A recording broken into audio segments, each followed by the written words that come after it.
Hello bronies, it's me, Clayton, and I just got out of seeing the most recent My Little Pony episode, Campfire Tales. Now, if you remember Sleepless in Ponyville, which still stands as my favorite episode featuring Scootaloo, you might remember that episode fondly for its great humor, its excellent message, and the cameo from Princess Luna.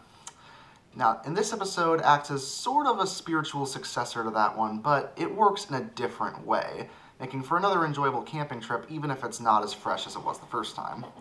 But let's get to the story, shall we? So Apple Bloom, Applejack, Sweetie Belle, Rarity, Scootaloo, and Rainbow Dash all decide to go on another camping trip, which hopefully will be a lot different than the first one. Well, they got their wish, but not in the way they wanted it to. As a bunch of flighters, spiders and flies, I guess, end up ruining their campsite, and they end up having to hole up inside of a cave. So while they're in the cave so they can wait until they can get the campsite back together again, the girls decide to tell each other 3 interesting campfire stories that are about 3 legendary ponies. A famously strong earth pony named Rockhoof, a sorceress named Mistmane, and a legendary Pegasus named Flash Magnus. Each one told by Applejack, Rarity, and Rainbow Dash. So this episode has a lot going for it, as the stories themselves are pretty interesting. Even though they're essentially mini stories that can easily see as like a couple of shorts put on a DVD, the short stories themselves are told pretty well, as they're engaging, and you do get to see a lot of interesting animation to go along with them.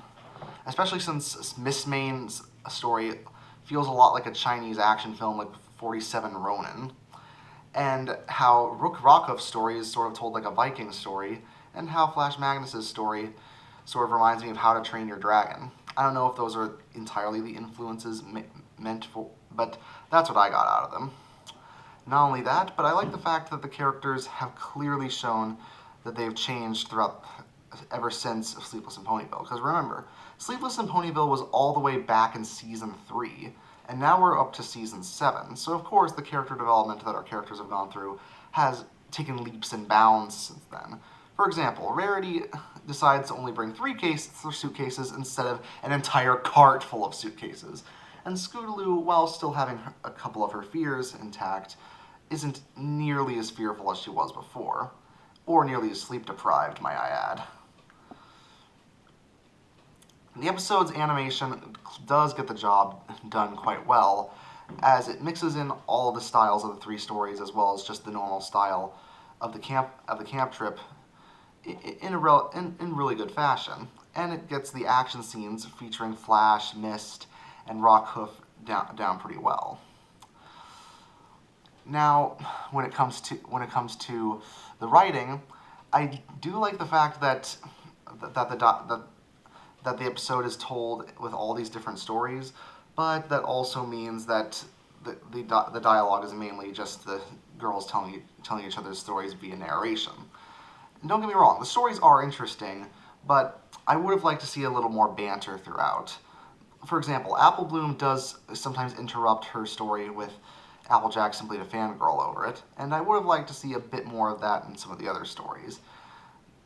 Sort of like how a backstory would be interrupted in another animated series, where I find it, if you do it sparingly and it's legitimately funny, I think it's a welcome addition. And here it's really only done with that one story. But that's just a minor thing. I have to say, Christine Zonko and Joanna Lewis are doing a great job as the new showrunners, as they clearly understand what they're doing, and they clearly get everything down to a T. So this episode may not be the most emotionally satisfying, the most fulfilling, or even the most technically impressive episode, but as a follow-up to one of my favorite episodes of Season 3, it's definitely worth the watch. I give Campfire Tales a 8 out of 10. See you next time.